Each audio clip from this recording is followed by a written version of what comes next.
آپ دیکھ رہے ہیں کے نیوز ایچ ڈی۔ میں ہوں حارث علی شاہ گیلانی۔ چلتے ہیں آج کی اہم خبروں کی طرف۔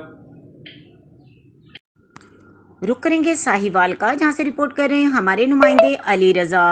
ڈپٹی کمشنر محمد خضر افضال چودھری نے کہا کہ ضلع انتظامیہ کی اولین ذمہ داری عوام کو اشیاء صرف کی سرکاری نرخوں پر فراہمی یقینی بنانا ہے۔ قیمتوں کے تعین کے بعد اب تمام پرائس مجسٹریٹس فیلڈ میں نکلیں اور اوور چارجنگ کے خلاف سخت کارروائی کریں۔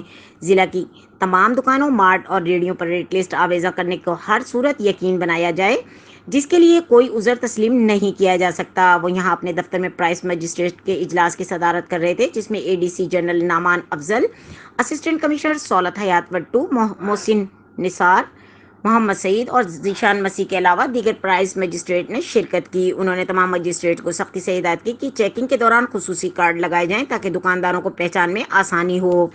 انہوں نے کہا کہ چھوٹے دکانداروں، ریڑھی کی چیکنگ کے ساتھ ساتھ بڑی دکانداروں، شاپنگ مالز، مارٹس پر بھی خصوصی توجہ دی جائے اور وہاں سرکاری نرخوں پر عمل درآمد کو یقینی بنایا جائے۔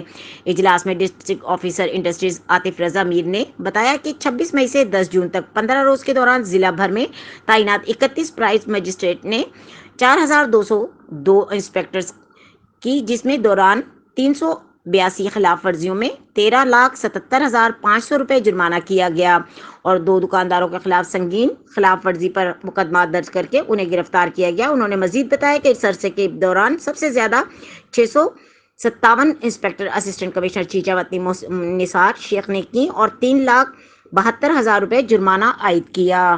مزید خبروں اور اپڈیٹس کے لیے ہمارے ساتھ رہیے گا۔ تب تک کے لیے اپنا خیال رکھیے گا۔ اللہ حافظ۔